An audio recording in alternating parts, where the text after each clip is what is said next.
Assalamualaikum warahmatullahi wabarakatuh. Bismillahirrahmanirrahim. Alhamdulillahirabbil alamin. Wa bihi nasta'inu ala umuri dunya waddin. Wassalatu wassalamu ala asyrafil mursalin nabiyyina Muhammadin wa ala alihi wa sahbihi ajma'in. Qala Allah Ta'ala: A'udzu billahi minasy syaithanir rajim. Bismillahirrahmanirrahim. Inna a'tainakal kautsar fasalli li rabbika wanhar inna syani'aka huwal abtar. Shadaqallahul aliyyul azim. Amma ba'd. Jamaah salat zuhur yang dirahmati Allah Ta'ala, di ayat yang kita sudah sering baca dan saya kira ayat ini sudah banyak dihafal ya, ayat atau surat paling favorit karena pendek ya, hanya 3 ayat. Namun ayat atau surat Al-Kautsar ini kandungannya, isinya sungguhnya sangat mendalam kalau kita tadabburkan, kita kaji lebih mendalam. Allah berfirman, Inna a'tainakal kautsar. Sesungguhnya aku Allah telah memberikan kepadamu Al-Kautsar, nikmat yang banyak. Ayat ini tujuan atau khitabnya adalah kepada Rasulullah Muhammad sallallahu alaihi wasallam. Kata Al-Kautsar itu dalam beberapa tafsir diartikan atau ditafsirkan dengan nikmat yang sangat banyak.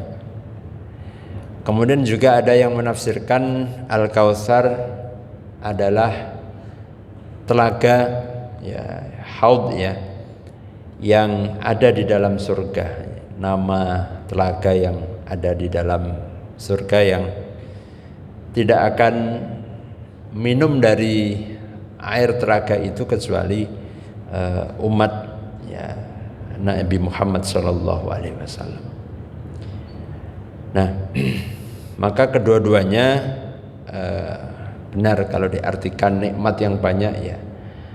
Nabi banyak mendapatkan kenikmatan yang diberikan oleh Allah Ta'ala. Di surat Ad-Duha juga begitu. Wa wajadaka 'ailan fa'aghna. Allah dulu Nabi itu tidak punya apa-apa, ailan, maka Allah memberikan kecukupan, memberikan kekayaan ya.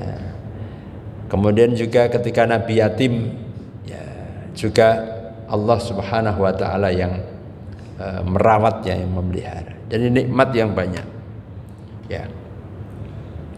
Nah, maka kenikmatan yang telah Allah berikan kepada Nabi yang sedemikian banyak itu, maka Allah perintahkan fasalli, maka salatlah ya, fasalli li rabbika, semata-mata hanya untuk Tuhanmu ya, dirikanlah salat, laksanakanlah salat semata-mata karena Allah. Li rabbik, fasalli li rabbika ya. Nah, ini perlunya kita supaya, karena sekarang ini orang menafsirkan ayat Quran ini bisa belok-belok ya. Jadi ayatnya yang dibaca sama tapi pemahamannya bisa berbeda. Coba bayangkan ayat fafsahu yafsahillahu lakum bisa ditafsirkan dengan kalau sholat itu boleh berjarak-jarak ya, gitu ya. Sholatnya juga terus jarak 2 meter ya, padahal wis ora covid gitu ya. Kalau covid kemarin maklum karena memang social distancing ya, menjaga jarak. Lah ini bukan covid gitu ya. Nah, jadi dengan alasan fafsahu, maka lapangkan, luaskan. Nah, padahal konteksnya tidak itu. Nah, ini pentingnya kita untuk merujuk kepada kutubut tafasir kitab-kitab tafsir yang muktabar, ya, yang diakui oleh para ulama. Nah, fasalli li rabbika, bahwa mendirikan sholat, menjalankan sholat itu semata-mata karena Allah, ya, karena Tuhanmu, ya. Wanhar, dan kurbanlah, berkurbanlah. Kata nahar ini lebih biasanya digunakan untuk unta, ya. Kalau untuk sapi dan lainnya itu disebut dengan zabaha, ya, fadbahu, ya, innallaha ya'murukum an tazbahu baqarah, ya. Kalau untuk sapi, untuk kambing itu menggunakan kata zabaha, zabhun, memotong, menyembelih. Nah, kalau untuk unta itu menggunakan bukan zabaha tapi nahara, ya. Kenapa disebut nahar? Ya, menyembelih unta itu disebut dengan nahar, ya.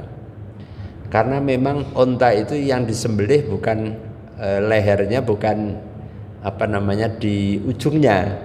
Ya, kalau sapi kan atas, bagian atas. Tapi kalau menyembelih unta itu yang dipotong adalah pangkal bawahnya. Nah, jadi ujung leher yang paling pangkal, yang paling bawah itu kalau disayat maka darahnya akan keluar, dan begitu cara menyembelih atau memotong unta, ya. Berbeda dengan memotong sapi. Kalau memotong unta itu tidak terlalu banyak orang, ya. Jadi satu orang saja bisa, ya. Nah, kalau kita ini satu kampung, ya, kadang-kadang sudah begitu, sudah dijegal gitu, kadang-kadang nggak langsung mati, ya, bisa lari-lari. Nah, maka disebut dengan nahar.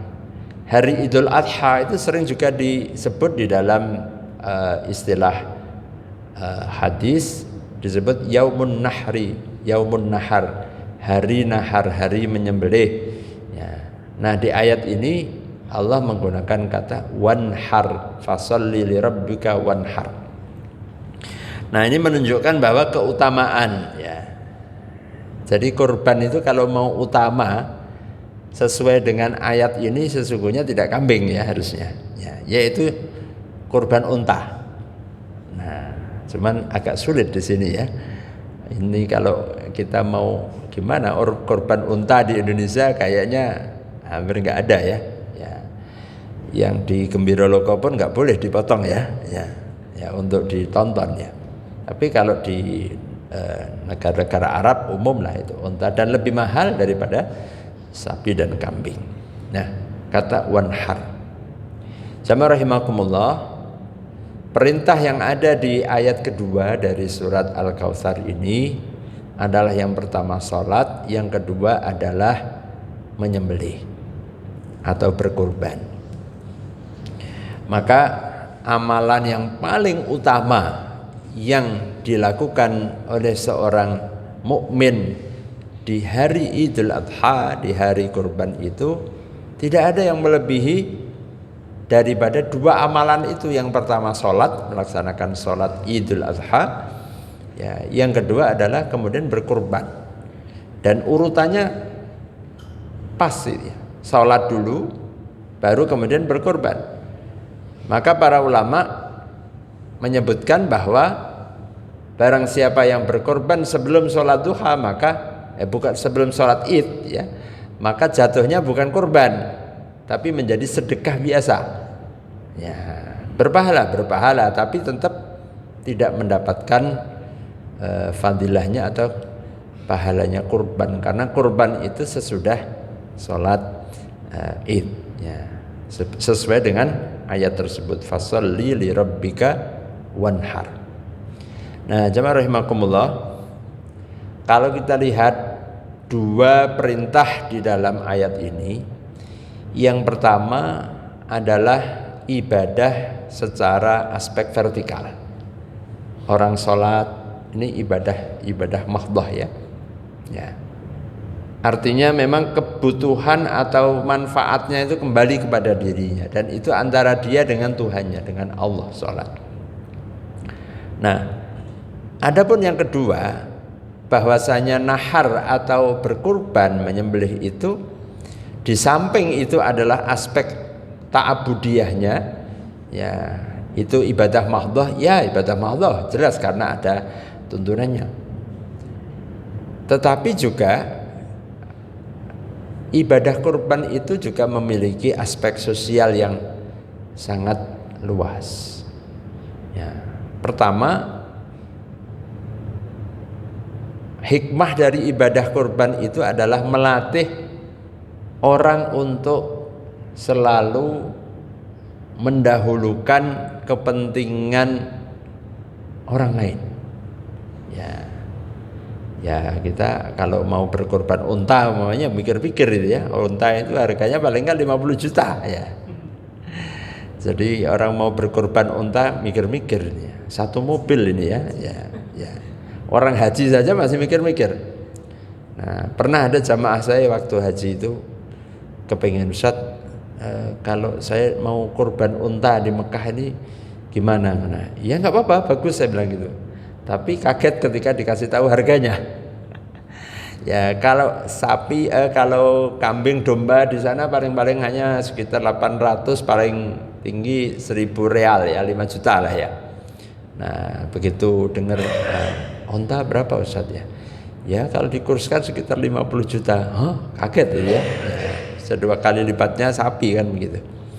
Nah itu jadi melatih bagaimana orang itu memiliki jiwa, apakah dia sayang apa enggak gitu. Ini kan enggak gampang ini mengeluarkan dana sebesar itu. Nah, maka di dalam kurban itu Allah Subhanahu wa taala ingin melatih kita untuk mengurangi sisi-sisi hubbud dunia, cinta harta, cinta dunia. Ya. Kalian yang punya harta, punya puluhan juta, punya ratusan juta itu, kira-kira kalau Allah minta, ya Allah perintahkan supaya itu kamu kurban, kamu sembelih binatang itu, dagingnya dibagi-bagi kepada fakir miskin, kepada orang yang membutuhkan, bagaimana? Ya. Nah, jamaah rahimakumullah, maka berbahagialah ketika orang itu masih berkesempatan untuk bertemu hari raya kurban, sehingga dia bisa membuktikan di hadapan Allah Subhanahu wa taala bahwa ya Allah, Engkau perintahkan kami ya melalui nabi ya, dengan contoh nabi untuk berkorban, maka aku laksanakan korban itu. Dan itu juga semata-mata karena Allah. Fasholli li rabbika wanhar. Salat hanya untuk Allah, maka berkorban juga li rabbik, hanya juga karena Allah Subhanahu wa taala. Nah, syariat kurban ya, nahar ini merupakan tradisi ibadah sekaligus tradisi orang-orang soleh. Ya, orang-orang para nabi, para rasul itu mereka merupakan sunnah mereka, kebiasaan mereka. Nah, maka kenapa salah satunya adalah dengan berkurban itu, bahwa itu adalah kebiasaannya orang-orang besar, orang-orang hebat. Ya. Kemudian juga bahwa kalau kita lihat ya di mana-mana ya, kalau disebut orang itu makan besar itu, apanya dipotong kan ya, kan nggak mungkin hanya motong tempe dan tahu terus kemudian itu makan besar ya, nggak istimewa ya. Kalau umpamanya saya datang ke rumahnya, engkau tak beleh ke kambing, nah istimewa kan ya. Maka juga demikian, memuliakan dalam hal makanan itu dengan daging itu ya, dengan daging. Dulu ada dalam legenda Arab itu ada namanya Hatim At-Ta'i ya, orang Arab yang paling dermawan itu namanya Hatim At-Ta'i. Kenapa Hatim disimbolkan sebagai orang yang paling dermawan dalam budaya Arab? Karena Hatim ini dia orang Badui ya, orang yang tinggal nomaden begitu. Suatu saat dia ini tidak punya apa-apa, dia hanya punya yang dia miliki adalah seekor kuda yang sangat bagus. Ya, yang kuda itu banyak dicari oleh para raja. Ya. Tapi karena Hatim ini seorang yang sangat dermawan, suatu saat ketika ada utusan raja mencari kuda tersebut, maka Al-Kisah dia datang, kemudian tamu-tamu utusan raja ini mereka disuguh, dijamu. Sementara Hatim nggak punya apa-apa, yang dia punya hanya kudanya itu aja. Nah, karena nggak punya domba, nggak punya kambing untuk menjamu tamunya ini, maka diam-diam akhirnya dengan sangat berat dia potong kudanya itu. Nah, setelah selesai jamuan dihidangkan makan, barulah kemudian utusan ini bertanya bahwa kami datang ke sini ingin menanyakan, kami mendengar katanya Pak Hatim punya kuda yang sangat bagus dan itu dikenal. Ya, kami diutus untuk menawar berapa harga. Nah, ternyata ya kuda yang Anda cari itu yang sudah Anda makan tadi. Dan karena saya tidak punya yang lain, saya hanya punya ini saja dan itu sudah saya suguhkan kepada panjenengan semua. Nah, kemudian menjadilah itu satu legenda gitu ya, bahwa orang yang dermawan maka dia akan disebut dengan Hatim, ya, Hatim At-Tai. Nah, ini dalam budaya Arab. Nah, sama rahimakumullah, maka simbol ya di dalam menyembelih, di dalam berkurban, nah, di situ juga merupakan ada orang, kita tahu kalau ada orang yang tokoh begitu ya di suatu kampung itu, kalau dia mengadakan hajatan yang besar itu pertanyaannya nyembelih berapa sapi gitu ya, disembelih ya, kan gitu ya. Itu untuk menunjukkan ya. Nah, dan demikianlah kesyukuran kepada Allah itu juga ditunjukkan dengan cara menyembelih binatang, menyembelih hewan yang dagingnya itu halal untuk dimakan dan dagingnya itu dinikmati, dan saya kira tidak ada atau sedikit sekali orang yang menolak pemberian kalau dikasih daging kan gitu ya. Bahkan orang yang tidak makan daging pun dia akan tetap menerima daging itu ya, walaupun tidak tahu dia untuk dibagikan lagi atau seperti apa. Nah, jamaah rahimakumullah, maka ibadah kurban yang sebentar lagi akan kita laksanakan ini memiliki makna dimensi baik secara sosial juga secara bagaimana membangun kedekatan, karena sesuai dengan maknanya kurban dari kata koruba, artinya mendekatkan diri. Dengan cara itulah kita dekat dengan Allah Subhanahu wa taala. Dengan cara sedemikian itulah kita akan mendekatkan hati kita, mendekatkan diri kita kepada Zat yang Maha Kuasa. Dan kalau kita dekat dengan Allah, maka rahmat Allah akan dekat kepada kita, pertolongan Allah juga akan dekat kepada kita. Nah, itu harapannya. Maka mari bersama-sama kita berupaya untuk bisa berkurban pada tahun ini ya. Bahkan sampai ulama itu ada yang menganjurkannya, jikalau seseorang tidak mampu untuk berkorban dengan seekor kambing ya, maka kalau dia di saat itu dia hanya punya ayam, maka hendaklah dia potong ayam ya. Di kitab fikih itu dijelaskan begitu. Kalaupun ayam pun dia tidak punya, maka hendaklah dia bersedekah dengan telur ya, walaupun namanya bukan kurban ya. Nah, jangan kemudian sebut ayo kita kurban dengan telur atau kurban ayam, bukan, sedekah namanya ya. Sedekah dengan ayam, sedekah dengan telur ya, supaya apa? Semangatnya yang dianjurkan itu supaya dapat ya. Nah, maka tentu kita mencoba untuk yang ideal ya sesuai perintahnya, yaitu minimalnya adalah seekor kambing ya, meskipun kambingnya itu betina ya. Jadi tidak harus kambingnya jantan, betina juga boleh ya. Kalau umpamanya Ustadz, ada yang tanya, saya hanya punya uang 1 juta Ustadz, ya apakah saya bersedekah atau saya berkurban ya tahun ini? Ya cari aja mana ada kambing yang kira-kira dapat boleh harganya 1 juta ya. Kalau itu diumumkan jadi viral, mungkin malah bisa ada orang yang nambahi kan gitu ya. Saya sebenarnya sangat pingin berkorban, tapi uang saya, tabungan saya hanya 1 juta. Adakah yang menjual kambing dengan harga segitu untuk korban saya? Saya yakin banyak orang yang terenyuh ya. Barangkali bisa jadi penjual kambing ini, sudah ini tak jual 1 juta buat kamu, nggak apa-apa. Itu untuk menunjukkan kesungguhan ketaatan dalam melaksanakan perintah Allah. Fasholli li rabbika wanhar.